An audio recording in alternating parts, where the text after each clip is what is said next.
কিছুদিন ধরে সোশ্যাল মিডিয়াতে নানা রকমভাবে আলোড়ন সৃষ্টি হয়েছিল যে সেপ্টেম্বরের শেষের দিকে অর্থাৎ 23-24 সেপ্টেম্বরে প্রভু যীশু আসছেন এবং সেই ট্রাম্পেটের ধ্বনি সহ খ্রিস্টবিশ্বাসী যারা আছে, প্রভু যীশুর মণ্ডলী যারা আছে, তারা আকাশে নীত হবে অর্থাৎ র্যাপচার হবে।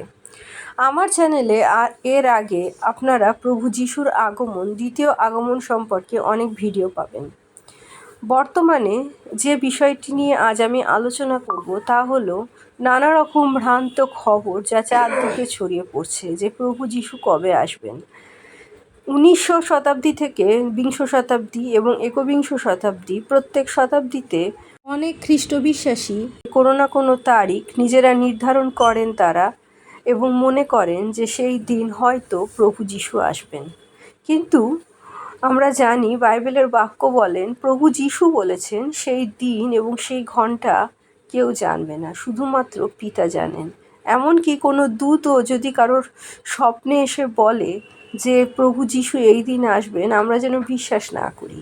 যেমন সাধু পল বলেছিলেন 2 থিসলুনিকীয় 2:2, তোমরা কোনো আত্মা দ্বারা বা কোনো বাক্য দ্বারা অথবা আমরা লিখিয়াছি মনে করিয়া কোনো পত্র দ্বারা মনে স্থিরতা হইতে বিচলিত বা উদ্বিগ্ন হইও না, ভাবিও না যে প্রভুর দিন উপস্থিত হইল।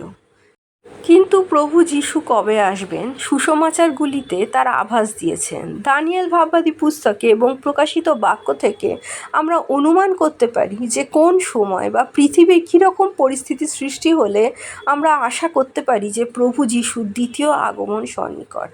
এবং থিসলুনিকীয়দের পুস্তকে সাধু পল 2টি এমন চিহ্ন বলে দিয়ে গেছেন যা যতক্ষণ না এই পৃথিবীতে ঘটছে তার আগে প্রভু যীশু আসবেন না। আমরা দেখি সেই চিহ্নগুলি কি কি। সাধু পল পরবর্তী পদে বলেন, কেহ কোনো মতে যেন তোমাদিগকে না ভুলায়, কেননা প্রথমে সেই ধর্মভ্রষ্টতা উপস্থিত হইবে।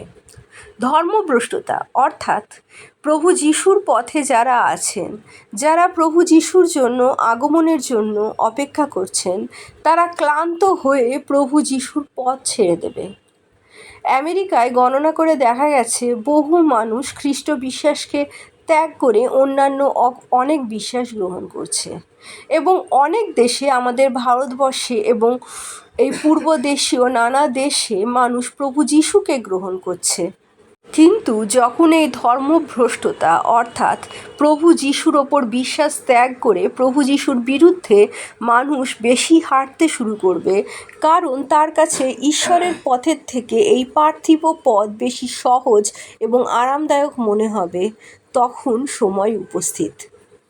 এরপরে সাধু পল বলেন, এবং সেই পাপ পুরুষ, সেই বিনা সন্তান প্রকাশ পাইবে, যে প্রতিরোধী হইবে ও ঈশ্বর নামে আখ্যাত বা পূজ্য সকল হইতে আপনাকে বড় করিবে, এমনকি ঈশ্বরের মন্দিরে বসিয়া আপনাকে ঈশ্বর বলিয়া দেখাইবে। এখানে খ্রিস্টারি অর্থাৎ অ্যান্টিক্রাইস্টের কথা বলা হয়েছে। অ্যান্টিক্রাইস্ট প্রথম থেকেই, অর্থাৎ যখন প্রেরিতরা ঈশ্বরের কাজ করছিলেন তখন থেকেই এই পৃথিবীতে উপস্থিত ছিল। যারা প্রভু যীশুকে অস্বীকার করে, ঈশ্বরের কাছে পৌঁছানোর একমাত্র পথ প্রভু যীশু, এই কথা অস্বীকার করে বাইবেলের বাক্য থেকেই প্রভু যীশুর বিরোধিতা করে, তারাই হলো খ্রিস্টারি, অ্যান্টিক্রাইস্ট। এই অ্যান্টিক্রাইস্ট যখন নিজেকে, কোনো ব্যক্তি হয়তো যে এই ধরনের আত্মাপূর্ণ কোনো ব্যক্তি নিজেকে ঈশ্বর বলে ঘোষণা করবে এবং ঈশ্বরের মন্দিরে বসবে। ঈশ্বরের মন্দির অর্থাৎ জেরুসালেমের মন্দিরকে বলা হয়েছে। আমরা জানি প্রভু যীশু এই পৃথিবী থেকে পিতার কাছে নীত হওয়ার পর তার 70-80 বছরের মধ্যে জেরুসালেম মন্দির ভেঙে তছনছ করে দেওয়া হয় এবং জিহুদিরা পৃথিবীর নানা স্থানে ছড়িয়ে পড়ে, জেরুসালেম থেকে, ইসরায়েল থেকে।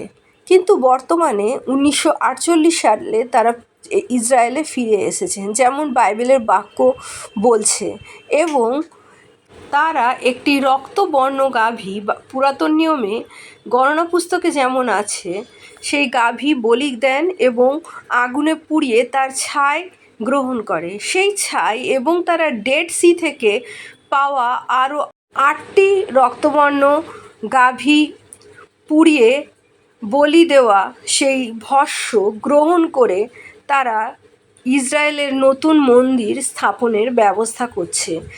অর্থাৎ ইসরায়েলের মন্দির স্থাপিত হতে চলেছে, তৃতীয় মন্দির, সলোমনের মন্দির। যে মন্দির পিতা ঈশ্বর দাউদকে আজ্ঞা দিয়েছিলেন সলোমন যাতে সেই মন্দির তৈরি করেন, সেই মন্দির তৃতীয়বার তৈরি হচ্ছে ইসরায়েলে। বাইবেলের বাক্যে আমরা যেমন দেখছি, সাধু পল বলেন সেই খ্রিস্টারই সেই মন্দিরে প্রবেশ করে, ঈশ্বরের মন্দিরে প্রবেশ করে নিজেকে ঈশ্বর বলে ঘোষণা করবে। ইসরায়েল জাতি যে নতুন মন্দির তৈরি করার পরিকল্পনা হয়েছে, সেই মন্দিরের কাজ শুরু হবে, সেই মন্দির স্থাপিত হবে এবং খ্রিস্টারই সেই মন্দিরে প্রবেশ করে নিজেকে ঈশ্বর বলে ঘোষণা করবে। যতক্ষণ না এই সকল ঘটনা ঘটছে ততক্ষণ প্রভু যিশুর আগমনের দিন উপস্থিত হয়নি এবং ততক্ষণ প্রত্যেকটা মানুষের এই পৃথিবীতে এখনও সুযোগ আছে প্রভু যিশুর নামে পরিত্রাণ লাভের, প্রভু যিশুকে বিশ্বাস করে পাপ থেকে ফিরে নিজেদের মন পরিবর্তন করে পিতার সাথে মিলিত হওয়ার। তাই আমরা যেন পৃথিবীর নানা খবরে নিজেদের মন বিচলিত না করে বাইবেলের বাক্যে নিয়োজিত হই, পবিত্র আত্মার সহভাগিতায় চলি এবং নিজেদের প্রস্তুত করি প্রভু যিশুর দ্বিতীয় আগমনের জন্য। প্রভু যিশুর জয় হোক।